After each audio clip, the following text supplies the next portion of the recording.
¿Cómo le va? Buenas noches, bienvenidos. En estas últimas semanas estuvimos hablando mucho de lo que sucede en Chile, del conflicto en el país hermano, en el país trasandino.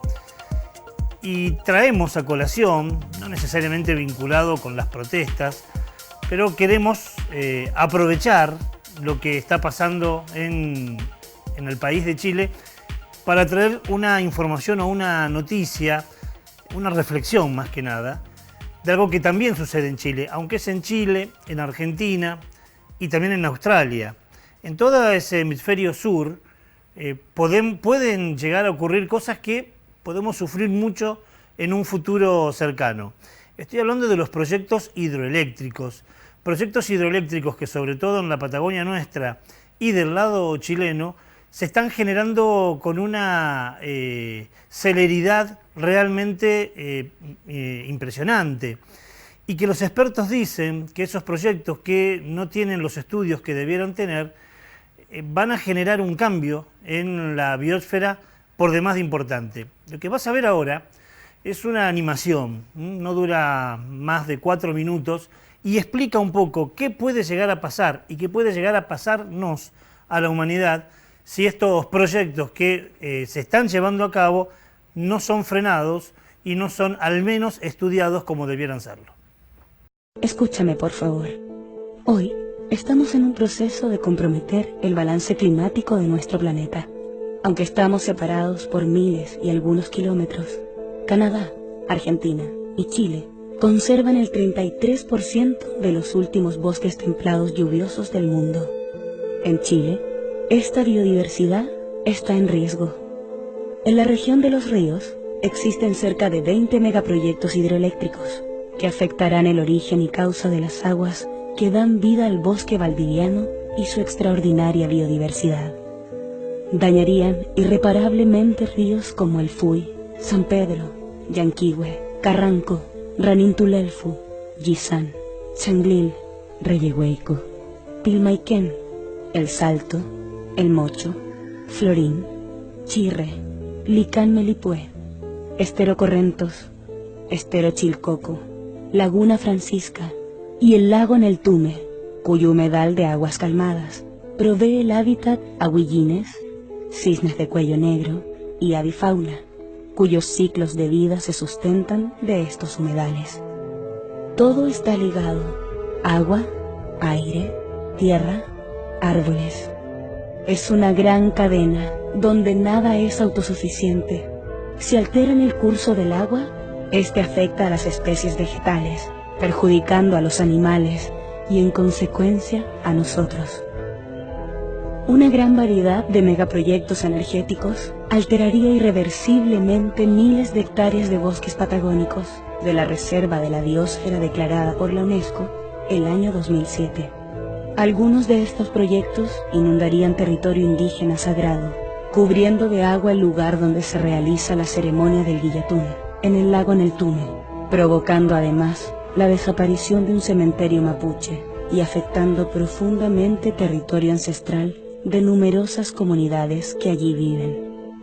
Gran parte de la infraestructura de estos proyectos se ubicarían sobre la falla geológica activa de Liquiñe-Ofqui, lo que representa un peligro permanente a la población. Y por favor no olvidemos que Chile es un país sísmico y nuestra historia nos ha demostrado el poder de la naturaleza. Uno de los ríos más afectados sería el río Fuy. Se desviaría un porcentaje relevante de sus aguas, dañando considerablemente la biodiversidad y belleza de numerosos saltos y cascadas del río. Este lugar no es un dibujo, este lugar existe.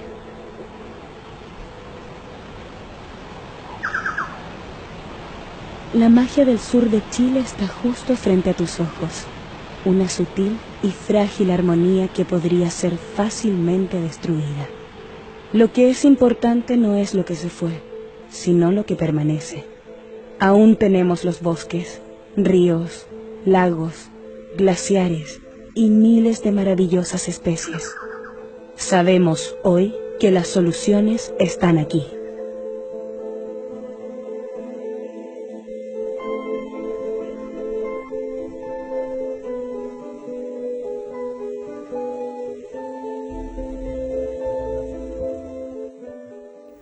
Queda claro, ¿no? Lo que está en juego a partir de lo que se denuncia en esta animación, por demás de interesante, es lo que puede sufrir la vida vegetal, lo que puede sufrir la vida animal, pero también lo que podemos sufrir nosotros mismos. En más de una oportunidad hemos dicho que somos los únicos seres vivientes que atentamos contra nuestra propia vida, contra nuestra propia existencia. En este caso, la ausencia de bosques, la contaminación de lagos, de glaciares, pone o hipoteca al menos un futuro y vuelve a preguntarnos qué presente construimos y qué futuro queremos. Así comenzamos nuestro programa, un programa que tiene muchas voces, muchos temas y que te lo presentamos como siempre en nuestro sumario. En Onda Verde te contamos sobre el conversatorio de políticas ambientales realizado en el Consejo Municipal de Santa Fe. Entrevistamos a los concejales Marcela Eberard, Luciana Cerezola y Carlos Suárez para que nos expliquen el propósito de esta iniciativa. Conversamos también con referentes de la industria del reciclaje plástico que participaron del encuentro. Con ellos conoceremos algunas de las experiencias de reciclado realizadas en nuestra provincia. Además, recordamos el Día Mundial de la Ecología y de los Ecólogos, una fecha para recordar la importancia de mantener una relación armónica con el medio ambiente. Tendremos como siempre las 3 luces del semáforo con las noticias relevantes de la semana. Y en nuestra Agenda Verde te contamos sobre los eventos más importantes vinculados con la ecología. Bienvenidos a un nuevo programa de Onda Verde, el único programa de la televisión regional que aborda temas ambientales. Ahí estaban todos los temas que vamos a abordar hoy. Estuvimos en el Consejo Deliberante. Vamos a traer testimonios de lo que fue ese conversatorio. Bueno, tenemos, como siempre, la Agenda Verde, nuestros recomendados.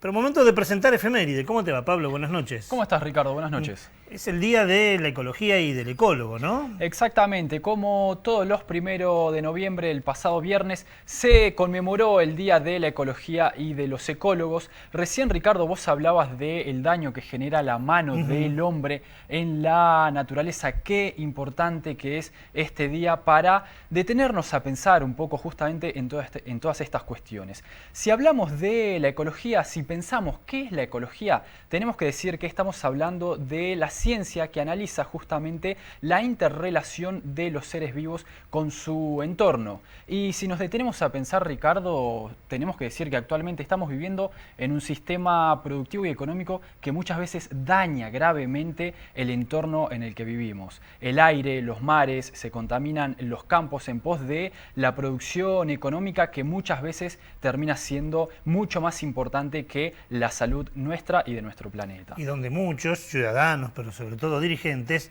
hablan de la ecología, dicen que hay que defenderla, que generar políticas, pero que a la hora de los bifes no lo hacen, ¿no? Poco se hace, por eso es muy importante resaltar este día, por eso queríamos invitarlos a conmemorar el Día de la Ecología y de los Ecólogos con un clip que preparamos.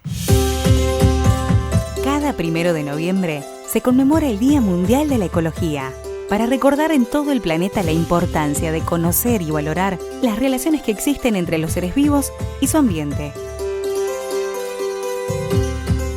La celebración de esta fecha pone el foco en la necesidad de mantener una relación armónica con el ambiente.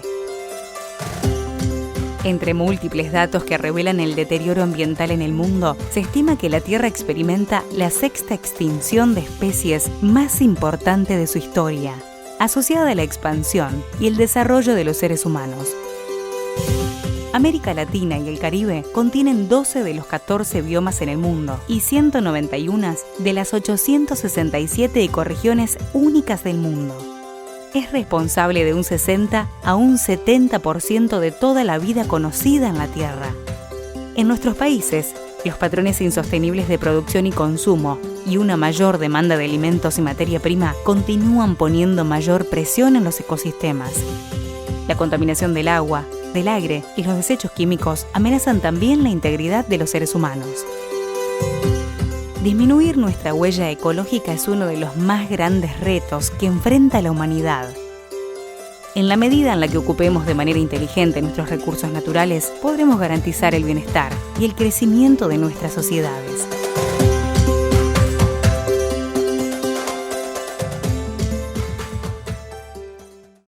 Si estás viendo nuestra primera salida al aire de las 3 que tenemos durante la semana, si estás viendo la del domingo a la noche, estamos recordando el Día de la Ecología y del Ecólogo, que fue hace exactamente 2 días, el viernes 1, ¿no? Exactamente, Ricardo. Vos mencionabas cómo muchas veces se habla de la ecología y a veces no se toman las medidas necesarias. Hace algunos días, hace algunas semanas atrás, tuvimos elecciones en nuestro país. Bueno, basta ver con que justamente el tema de la ecología y el medio ambiente no suele estar en agenda para darnos cuenta de la importancia que es conmemorar la ecología, recordar todos los días que debe ser algo muy presente en nuestra vida cotidiana. Traes a colación algo muy importante de los 2 debates presidenciales que se hicieron. El segundo, que fue allí en la Universidad de Buenos Aires, uno de los tópicos fue medio ambiente y fue sin lugar a dudas el tópico menos producido. Más vacío. Más vacío de contenido, ¿no? Lo que tiene que ver que no está en la agenda de nuestros dirigentes, en aquel entonces de nuestros candidatos, ¿no? Exactamente, y por eso hacemos este programa, Ricardo, ¿no? Gracias, Pablo. No hay por qué. Vamos a seguir con el programa y en la continuidad, si la cámara me sigue, voy a ir al costado del estudio, porque aquí lo que tenemos son verduras y frutas de estación. Cada estación tiene sus producciones. La tierra, dirían los pueblos originarios, la Pachamama, es muy sabia y nos suele dar lo que el cuerpo necesita, las vitaminas y los minerales que están relacionados con la temperatura que sufre o goza nuestro cuerpo. Hace tiempo atrás hacíamos, cuando comenzábamos la primavera, decíamos cuáles eran esos productos. Bueno, estamos en la transición, como en la política, ¿vio? Estamos en la transición, pero de estación. Pasamos de primavera a verano y queremos traerle algunos de los productos que en esta época del año forman parte de las verduras y las frutas de estación. Obviamente siguen siendo los cítricos, lo siguen siendo porque nuestro cuerpo lo necesita todavía para tener las vitaminas, las proteínas que necesitamos, pero también para prevenirnos de algunas cuestiones de salud.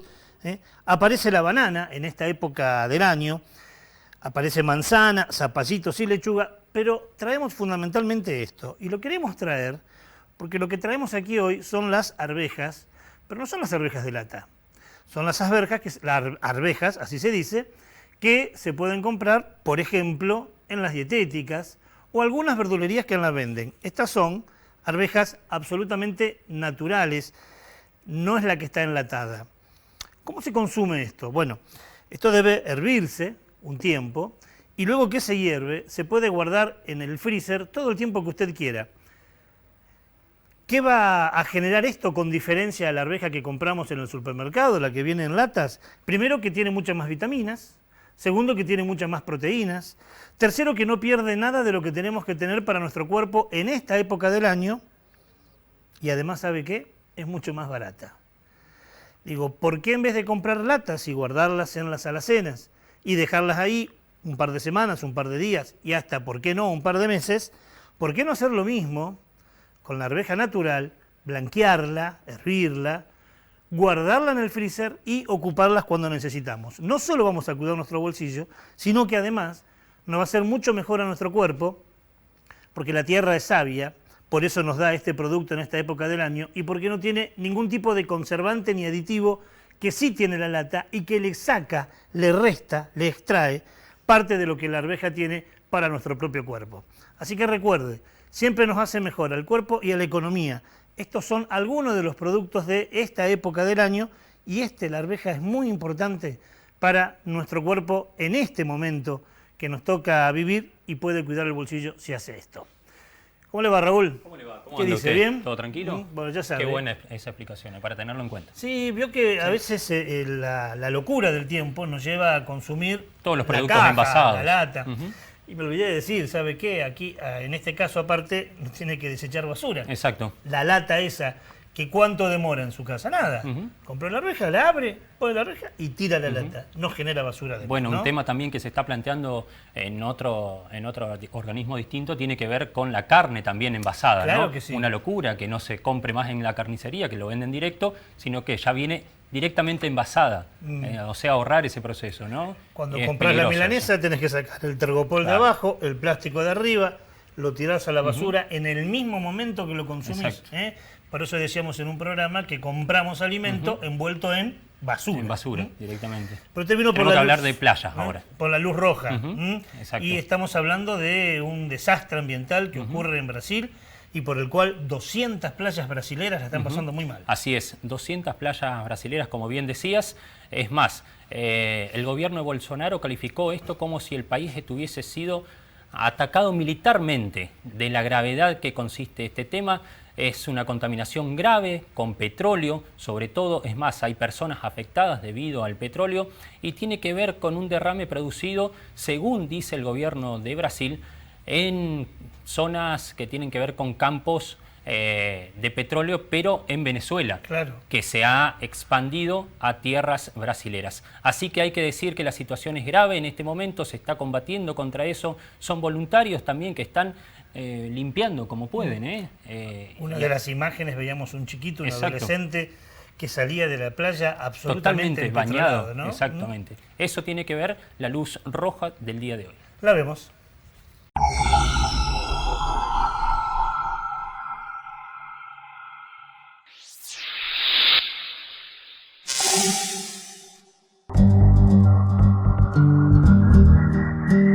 La petrolera estatal brasileña Petrobras afirmó que el crudo derramado se extiende por más de 200 playas del noreste del país.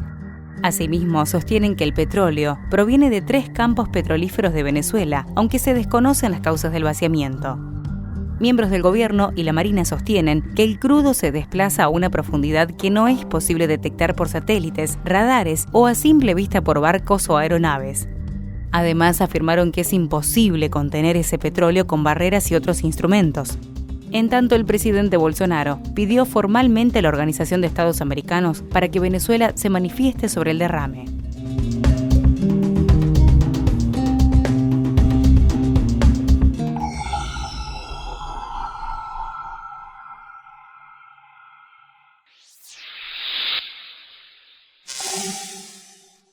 Esto trae grandes problemas, obviamente al medio ambiente, a la naturaleza, a los seres vivos de los mares brasileros, y va a traer problemas económicos para Brasil, porque estamos a 2 pasos de la temporada alta de playa en Brasil, ¿no?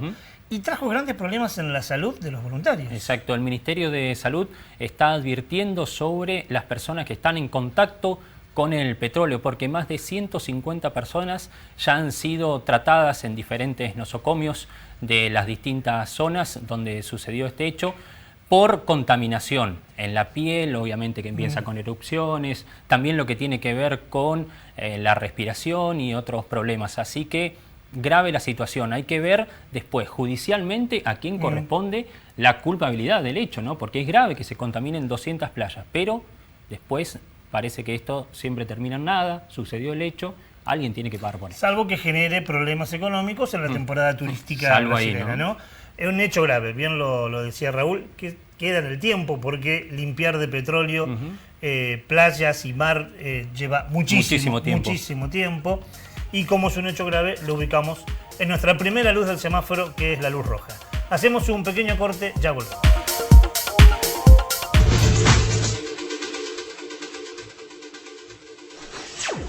SADOP, el gremio de los docentes particulares, por una educación privada que respete la carrera docente. Acércate al SADOP, 4 de enero 2990. ADUL, Asociación Docentes de la Universidad Nacional del Litoral. En la lucha por salarios dignos, jubilación móvil y una universidad democrática, pluralista, científica y al servicio del pueblo. ADUL, Pasaje Martínez, 2683.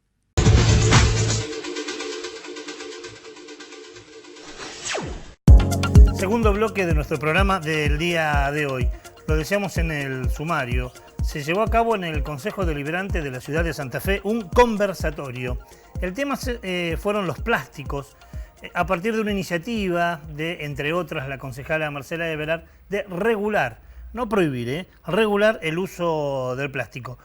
¿Cómo te va, Martín? ¿Cómo te va, Ricardo? Estuviste ahí en ese conversatorio, Así ¿no? es, estuvimos en el conversatorio que se realizó allí en el Consejo Municipal y como veníamos hablando de la falta de puesta en agenda de temáticas ambientales, varios concejales de la ciudad de Santa Fe pusieron en agenda la temática del medio ambiente y realizaron un conversatorio sobre políticas ambientales que, como bien decías vos, uno de los temas principales fue la utilización y el reciclaje de los plásticos. Hablas de regular, educar, a veces prohibir o no. Exactamente. De eso se habla, ¿no? Charlamos con la concejala Marcela Eberard, que fue una de las que impulsó este conversatorio, junto con Luciana Cerezola y Carlos Suárez, 3 de los concejales que organizaron este conversatorio allí en el conversatorio municipal. Tenemos bastante material, vemos la primer parte de estas entrevistas que hiciera Martín allí en el Consejo Municipal de la ciudad de Santa Fe.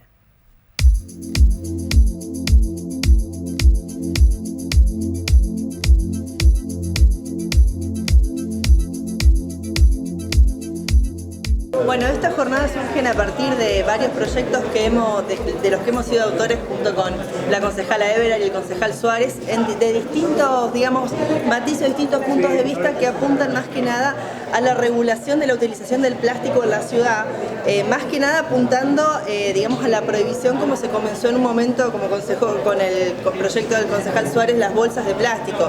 Eso derivó en juntarnos con un montón de personas, recicladores de la Cámara del Plástico, ingenieros, y tomar conciencia de que en realidad hay un montón de salidas que no solamente son la prohibición, sino que también implica no solamente un punto de partida desde lo político, sino también de la sociedad entera, un compromiso.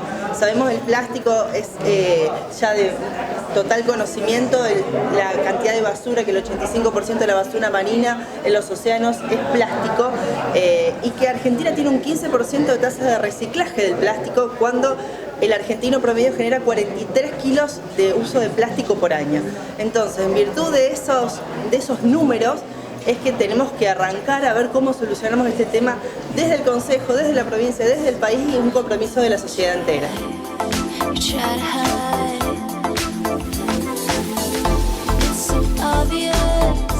Bueno, justamente por eso hemos invitado a gente del relleno sanitario de la ciudad de Santa Fe. Nosotros hoy nos disponemos también a aprender. Hemos invitado a gente de la academia, a gente del CONICET, a gente que está trabajando en el tema, ya sea desde las organizaciones no gubernamentales como de cámaras de recicladores, y entendemos que la ciudad todavía está muy lento su proceso, que tiene mucho por avanzar, y sobre todo el trabajo domiciliario, el trabajo del ciudadano, el compromiso de que separemos los residuos, de que sepamos el valor que tiene la separación en origen.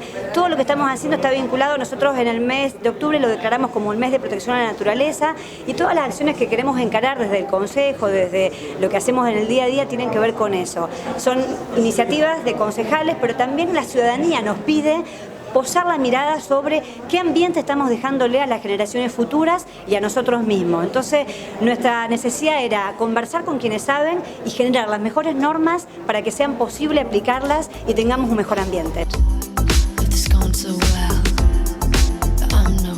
Parece que es parte del trabajo que tenemos que llevar adelante, y ojalá espacios como estos, colectivos, en los cuales todas las partes involucradas puedan exponer sus posiciones, ayuda a que surjan empresas que se transformen en tecnologías, porque en realidad muchas veces no tiene que ver con empresas nuevas, sino con transformar la tecnología a tecnología que, como bien decían las concejalas, sea más amigable con las generaciones que se vienen. A mí me parece que lo valorable de esto, independientemente de si arranquemos desde aquellos que entienden que el mejor camino es la prohibición, o aquellos que entienden que el mejor camino es la educación, es que abordemos el tema. Y después también que entendamos que seguramente cuando hablamos de cambio climático, cuando hablamos del Acuerdo de París o de cualquiera de las otras normas que tiene Naciones Unidas, hablamos de muchas cosas que se tienen que hacer a nivel Estado y a nivel empresa e industria. Pero también hay una gran parte que tiene que ser hecha por nosotros como individuos, como vecinos de una ciudad. Y entendemos que este tipo de espacios lo que hace es fomentar esto y, en definitiva, cambiar conductas que muchas veces no tienen que ver con la prohibición, no tienen que ver solamente con la educación, sino con lo que uno hace cotidianamente.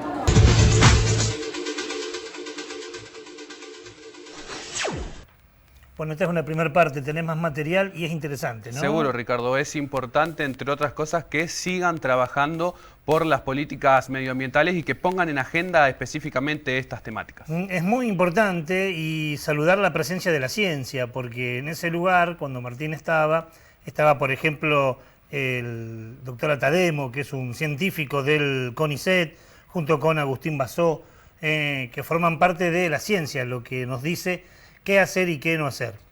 No te vayas, quédate, porque sé que tenés más material, sí, pero tengo que ir al encuentro de Raúl para presentar la segunda luz del semáforo. La luz amarilla. Es la luz amarilla, que tiene que ver con algo que estamos viviendo los santotomecinos, los santafesinos. Y más al norte también, los correntinos. También, ¿no? Exacto. Que es la bajante extraordinaria del río Paraná. Exacto. Y alertan, por eso lo ponemos en la luz amarilla, sobre explotación en el río Paraná, sobre todo con algunas especies, como por ejemplo puede ser el surubí. Es muy importante lo que tiene que ver con la pesca en esta región, porque no solamente es para aquellos pescadores, sino también tiene que ver con lo recreativo y turístico. Hay algunas ciudades en las orillas que viven exclusivamente del río Paraná. Entonces esta bajante es realmente preocupante para esos sectores. Como decimos habitualmente, es un problema socioambiental, porque es lo ambiental cuando influye sobre la sociedad, ¿no? Vamos a ver la segunda luz del semáforo, nuestra luz amarilla.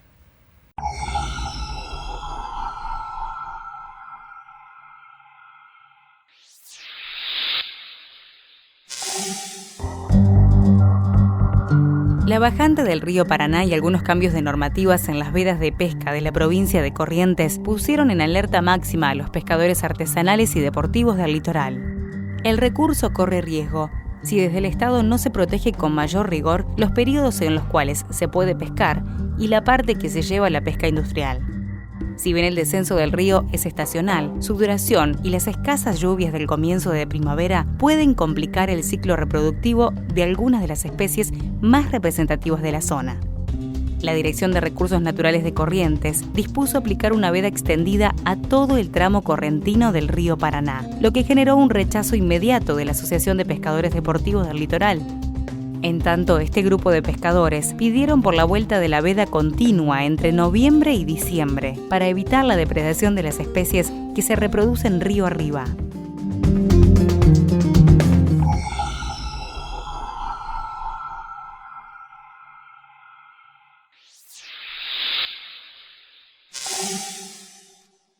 Genera muchos problemas, pero hace un par de semanas atrás, la ruta 168, la que une Santa Fe con la ciudad de Paraná, fue cortada por los pescadores durante varias horas de una mañana. Exacto. Tiene que ver que también afecta una producción económica como es la de los pescadores, Exacto. ¿no? Vos decías, también afecta lo que es la economía de muchas familias que viven exclusivamente de la pesca. Por ejemplo, muchas familias de Alto Verde, muchas familias aquí de la Vuelta del Paraguayo, por ejemplo, que se ven seriamente afectadas. Bueno, estuvieron reclamando hace algunas semanas lo que tiene que ver con subsidios para este sector. La bajante que estamos viendo en la costanera santafesina es una de las causas, pero también lo que tiene que ver con algunos aprovechamientos en la cadena, ¿no? Que aquellos grandes productores o aquellas grandes cadenas frigoríficas pagan muy poco al productor, entonces se ven en clara desventaja. Usted se preguntará por qué luz amarilla. Bueno, porque el problema socioambiental está generado evidentemente por la mano del hombre. Esta es una consecuencia del cambio climático, entre tantas otras cosas.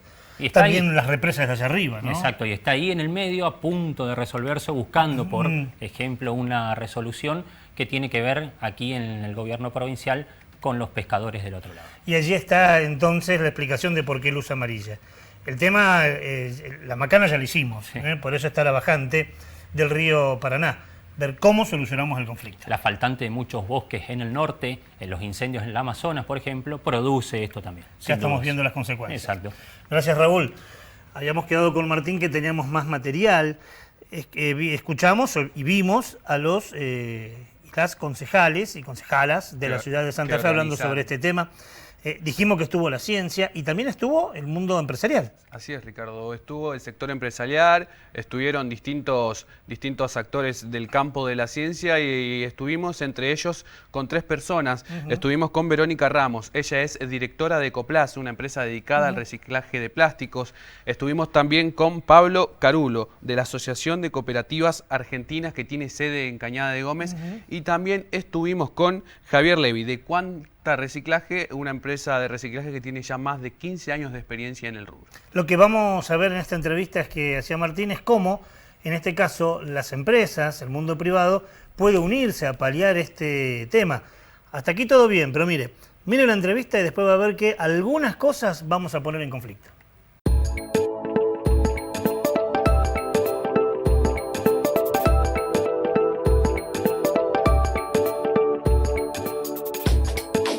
nosotros desde hace más de 15 años trabajamos transformando plásticos, no solo tapitas, sino plásticos postconsumo que se recolectan en campañas educativas de sensibilización en todo el país. Actualmente estamos trabajando incluso en algunos países limítrofes y utilizamos eso como insumo, como materia prima para transformarlo en productos que vuelven a la sociedad, cerrando este círculo virtuoso del reciclaje. O sea, nuestra experiencia es muy gratificante y cada vez más vemos que sobre todo los chicos y la juventud se suman a este tipo de campañas donde ven materializado el fruto de su esfuerzo, digamos, de juntar por ahí los plásticos y ver que se transforman en algo, o sea, que deja de ser por ahí un discurso de hay que cuidar el planeta o hay que reciclar porque si no, bueno, hay más lluvias, hay inundaciones o los fenómenos naturales que tenemos, sino que lo ven materializado en productos que después visten sus espacios públicos o los jardines de infantes a los que asisten. O sea, nada, nuestra experiencia es maravillosa.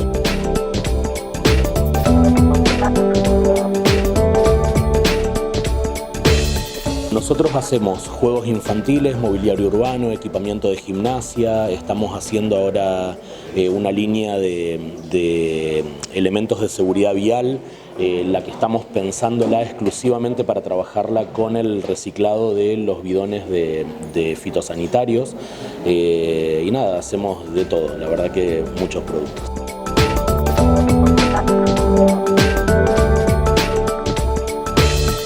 Nuestra empresa es una empresa mucho antes de que conociéramos incluso el término empresas B. Nosotros somos una empresa B desde nuestro ADN, desde la concepción. Usamos menos agua en nuestra fábrica que la que usa cualquiera de nosotros en su domicilio. No hay emanaciones de gases, los residuos nuestros son nada, un poquito de viruta de plástico y algún bulón o tornillo que no estaba en condiciones de ser usado. O sea, todo nuestro scrap, nuestras piezas que salen mal de las inyectoras las reciclamos también. O sea que nuestros productos son reciclados y reciclables.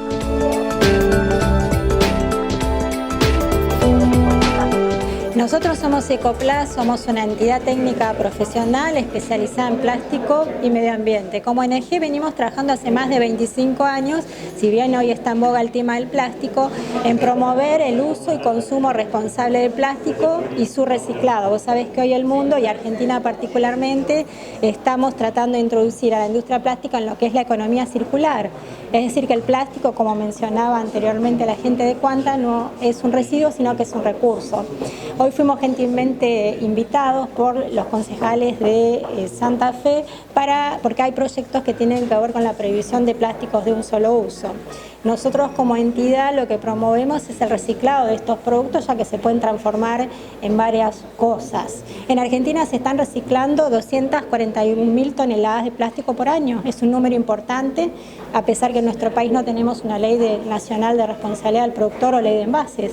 O sea que podemos ir por más y entendiendo además que la industria recicladora da trabajo.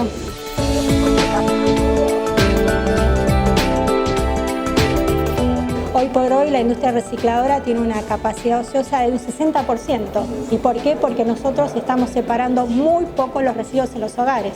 Por eso es muy importante que nosotros como ciudadanos nos involucremos junto con nuestros representantes políticos para tratar de promover el reciclado, la separación, porque el plástico ya está visto como un enemigo y es insoslayable que el plástico ha hecho un gran aporte a nuestra calidad de vida desde que nos levantamos, apagamos el despertador, vamos a nuestras heladeras, los envases, los necesitamos porque nos protegen nuestra vida, pero lo importante es que cuando terminan su vida útil se pueden transformar en varias cosas, en bancos de plaza, escuela, bolsas de consorcio.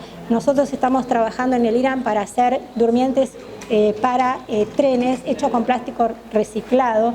Se está haciendo también en Argentina madera plástica como deck, se están haciendo piedras plásticas, postes para viñeros. Hay múltiples aplicaciones que se pueden hacer si nosotros hacemos el gran esfuerzo de separar los plásticos. Los plásticos de un solo uso particularmente nos ayudan para cuidar nuestra salud. Lo que tenemos que hacer es separarlos en el hogar para que estos puedan ser reciclados.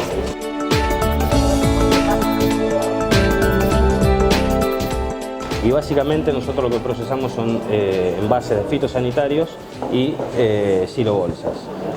Todo esto son residuos provenientes del sector agro, en donde, bueno, por medio de nuestras cooperativas, CDC y recolectores externos, nos llegan eso a nuestra planta, en donde recuperamos esa mercadería para luego ser comercializada para diferentes usos. Nosotros lo que necesitamos, y como requisito, es que los bidones se ven con el triple lavado, lavado a presión y el perforado. Esa es la única forma o la única opción que tenemos para poder recibir los bidones.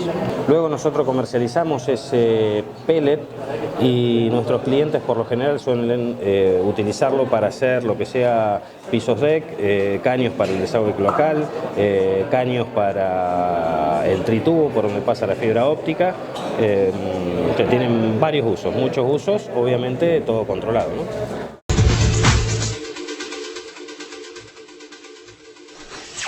Ahí está, eran 3 emprendimientos privados que trabajan con reciclar el plástico. Así es, Ricardo. Lo importante de este conversatorio fue, como dijimos, poner en escena las temáticas ambientales, pero hay cuestiones que deben ser cuanto menos analizadas, y lo decías vos. Claro, es en parte de la entrevista cuando escuchábamos y veíamos a uno de los empresarios, hablaba de reciclar envases con agrotóxicos. Y esto es peligrosísimo. En realidad, usar el envase, son bidones de 20 litros por lo general, que tienen los agrotóxicos que se trabajan en el campo. Se ha denunciado hace un tiempo que con parte de esos bidones, por ejemplo, se hacían cucharitas de plásticos para consumir helados. Entonces la pregunta es ese bidón que tenía un compuesto químico que está siendo criticado por su toxicidad, es un bidón que puede volver a utilizarse ese plástico y sobre todo para la industria alimenticia? Bueno, la ciencia dice que no. Y aquí es donde ponemos nuestro ojo y nuestra oposición a lo que decía uno de los empresarios. Uno de ellos decía, pero si tiene triple lavado está todo bien. Vamos a explicarle un poco a la ciudadanía qué es el triple lavado. Es una disposición por el cual todo bidón que tenga agrotóxico o agroquímico, cualquier biocida, debe ser tratado. ¿Qué es el triple lavado? Son 3 lavados con agua. Ese bidón, después que se vuelca todo el componente, esto es lo que dice la normativa y lo que debiera pasar. Uno no está seguro de que suceda. Cuando se pone todo el líquido del veneno en la máquina, hay que dejarlo 30 segundos más para que escurra todo. Luego hay que lavarlo una vez con agua a un 25% del bidón, agitarlo, tirar todo el elemento, dejarlo 30 segundos más y repetirlo 3 veces. Por eso se llama triple lavado. ¿Se hace? Dudamos. ¿Se hace bien? Dudamos más aún. ¿Esto alcanza para decir este bidón puede ser reciclado? No. ¿Sabe por qué? Fundamentalmente porque no elimina el producto. Lo que hace es diluirlo, lo que plantea es la disolución, pero no la eliminación. Siempre algo queda. ¿Y sabe por qué dudamos de que se haga el triple lavado? Por el tiempo que lleva. ¿Quién debe hacer ese triple lavado? El fumigador, el aeroaplicador, por ejemplo, o la persona que maneja el mosquito, que es una persona contratada por el dueño del campo. ¿Cuántos bidones utiliza un campo pequeño, un campo de pequeño a mediano? Y estaríamos hablando de aproximadamente 40 bidones. Si ese proceso de hacer el triple lavado, como lo explicamos, lo hacen realmente, le llevaría algo así a los 40 bidones por día de 200 a 240 minutos. O sea, alrededor de 3 horas o un poco más de trabajo. Y a esa persona no le pagan por hora trabajada, sino que lo que le pagan es por cantidad de hectáreas fumigadas. ¿A usted le parece que esa persona va, entre comillas, perder 3 o 4 horas en lavar un bidón para que luego sea reciclado? Sí, no va a tener ningún beneficio económico. Pero además, si esto ocurriera, vamos a poner el beneficio de la duda, se hace el triple lavado, lo hacen porque humanitariamente son responsables, en ninguno de los centros de acopio donde se va a reciclar luego este envase de plástico hay un laboratorio que pueda comprobar que se hizo bien. Así que hace agua por todos lados. Señores, no hay que reciclar bidones de agrotóxicos, menos para la industria alimentaria, porque sería volver a contaminar el ambiente. Así es, grave. Gravísimo. Muy grave. Muy grave. no siempre reciclar es necesario y es bueno. Algunas cosas no se pueden reciclar. Y usted dirá, ¿cuál es la solución? La solución es cambiar de modelo. Bueno, no estamos de acuerdo. Bueno, si no es cambiar de modelo, la solución será que ese bidón de agrotóxico sea canjeable. Como cuando usted va a comprar una gaseosa o una cerveza, lleva el envase, lo entrega y se lleva otro, que sea así. Pero no reciclable porque es altamente peligroso. Así es, Ricardo. Con esta información nos vamos al corte. Segundo corte, ya volvemos.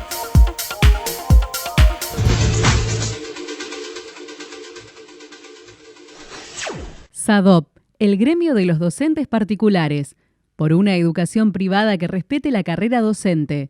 Acércate al SADOP, 4 de enero 2990. ADUL, Asociación Docentes de la Universidad Nacional del Litoral. En la lucha por salarios dignos, jubilación móvil y una universidad democrática, pluralista, científica y al servicio del pueblo. ADUL, Pasaje Martínez, 2683.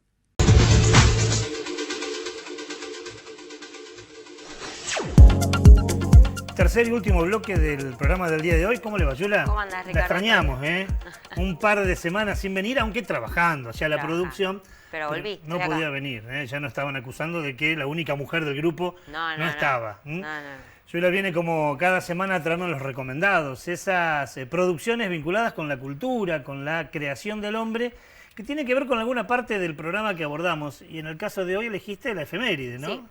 Estuvimos hablando sobre ecología, así que traje 2 documentales que tienen que ver con eso. El primer documental se llama Primero la Tierra. Es un documental que se produció en Venezuela, dirigido por el director Carlos Britos Reyes, en el que muestra la preocupación de distintos pueblos originarios de Ecuador, Venezuela y Argentina por la tierra, por conservar la tierra, por conservar los paisajes. Habla también un poco sobre la preocupación del agua potable, de la importancia que tenemos que tener sobre el agua potable y sobre los animales, que hoy en la situación actual es cada vez más que están en peligro de extinción y que son un bien de la naturaleza, y tomar conciencia de eso. Interesante, porque es un documental producido en la patria grande, en Latinoamérica, en este caso en Venezuela. Primero la Tierra se llama, Primero ¿no? la Tierra, lo pueden encontrar muy fácilmente en YouTube. Y es interesante ver una vez más cómo los pueblos originarios nos enseñan, ¿no? A partir de sus prácticas nos enseñan hoy. No es el único que trajiste, hay otro documental. Recién veíamos ahí una casa amigable, una casa hecha con barro. De una forma distinta. Y es de lo que vas a hablar ahora, sí. ¿no? Es un documental que muestra la historia de un arquitecto que se llama Michael Raymond, que hizo una casa, una vivienda a base de barro y elementos reciclables. Entonces, un mensaje, el objetivo de este documental, más bien, es dejar cómo podemos tomar conciencia de los plásticos que a veces tiramos, los elementos que tiramos a la basura, pero utilizarlos para lograr algo más eficaz. Cuando Yula nos proponía esto, espié un poco y vi que a este arquitecto lo llaman el guerrero de la basura. El guerrero, ¿no? el guerrero de la basura, exactamente. Buscar basura para transformar una casa. Y miren las casas que hacen, ¿no? Hay experiencias muy interesantes en la costa santafesina, por ejemplo, aquí con la arquitecta Lazzarini, que la lleva ya en la costa santafesina y que en Arroyo Leyes, entre otros lugares, donde marca que es posible. Y son casas habitables, más frescas en verano, más cálidas en invierno. No, y sobre todo son para dejar, digamos, darles una buena salud a todos los demás, porque son con cosas reciclables que son muy interesantes. Y amigables con la naturaleza. En Uruguay hay escuelas inclusive hechas con este material. Raúl lo trajo en alguna oportunidad en La Luz Verde. Interesante material que nos trae Yula. Muchas gracias. Gracias, Yula.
I feel like I'm like in a herd of buffalo, and they're all stampeding toward a 1,000-foot drop-off, and they're just running over the edge.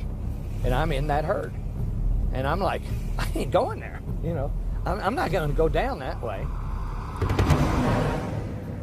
So I have to somehow affect the whole herd so that they will take a left turn or a right turn and not go off this edge. And so if humanity takes the planet down the tubes, I'm dead. I'm trying to save my ass. And that is a powerful force.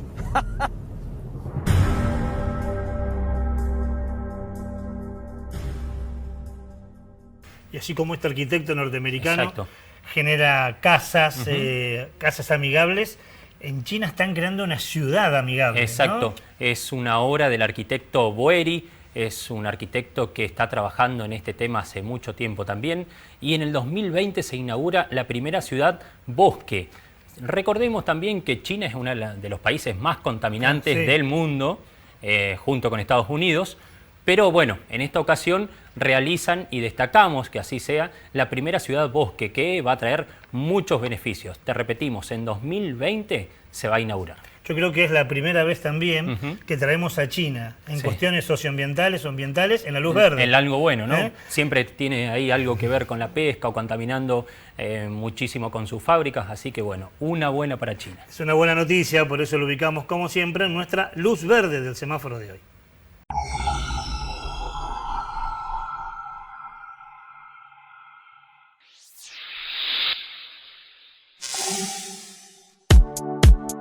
El equipo de Stefano Boeri se ha dedicado a desarrollar asentamientos urbanos ecológicos y su próximo proyecto es la ciudad forestal de Liuzhou en China. Primero fue el bosque vertical del Milán en 2015, ahora será la ciudad forestal, un área de 175 hectáreas. Esta zona montañosa será el escenario del modelo arquitectónico diseñado para el futuro del planeta. El objetivo es crear espacios urbanos que sean capaces de enfrentar la emergencia climática. Los edificios estarán rodeados de árboles, plantas y arbustos de todo tipo. En total, la ciudad forestal contará con más de 40.000 árboles y 1 millón de plantas. Los servicios no serán un problema, ya que contarán con todo lo necesario: escuelas, hospitales, oficinas, etc. Estos desarrollos urbanos, con elementos ambientales, están pensados para mejorar las condiciones de vida en el futuro cercano.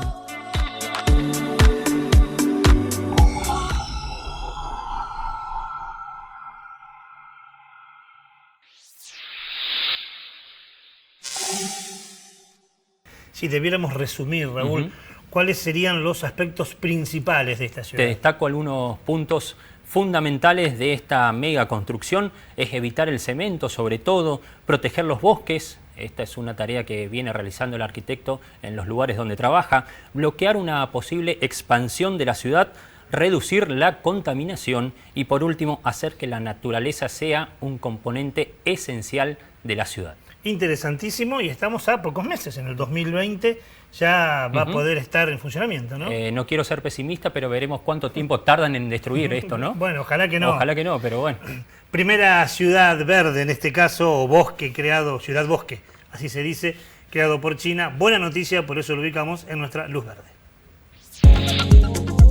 La Unión de Trabajadores de la Tierra y Desvío a la Raíz invita a sumarse a la primera edición del Festival Campesino, que se realizará el 23 de noviembre. La propuesta incluye talleres y conversatorios sobre agricultura ancestral y la participación de artistas como Rubén Patagonia. La entrada al festival será la de un paquete de semillas y plantines. Más información en el Facebook de Desvío a la Raíz.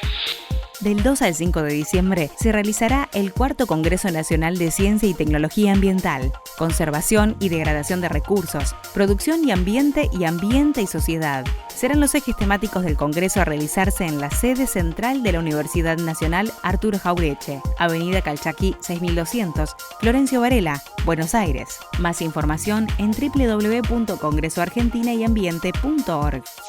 Del 19 al 21 de noviembre se realizará en Paraná y Santa Fe el 9º Congreso sobre Uso y Manejo del Suelo, organizada por la Facultad de Ingeniería y Ciencias Hídricas de la UNL, la Facultad de Ciencias Agropecuarias de la Universidad Nacional de Entre Ríos, el Instituto Nacional de Tecnología Agropecuaria y el Instituto Nacional del Agua. La actividad tiene como tema central el conocimiento para la gestión integrada de suelos y aguas. Informes e inscripción en fitch.unl.edu.ar/UMS 2019.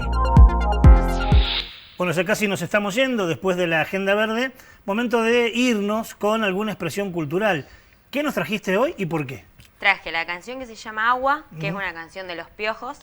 Y no traje igual el video oficial, sino es un video que hicieron con distintas imágenes donde muestra el agua, donde muestra la tierra, donde muestra distintos paisajes cortitos, porque tiene que ver con el tema, digamos, que hoy estuvimos hablando en todo el programa. Y el mensaje que deja el video es también muy interesante.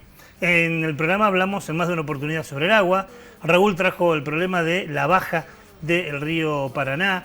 Con Pablo también hablamos sobre la importancia de conservar las fuentes de agua. Esta ciudad china, Ciudad Bosque, también es para poder mantener espejos de agua sin contaminar. Así que buena elección la de hoy, ¿eh? ¿Con esto nos estamos yendo? Nos estamos yendo con Lo dijo Yula, nos estamos yendo, así que solo nos queda despedirnos, ¿eh? Nos despedimos con este tema musical de Los Piojos. Nosotros nos reencontramos, si Dios quiere, la semana que viene para hacer un nuevo programa de Onda Verde. Será hasta entonces.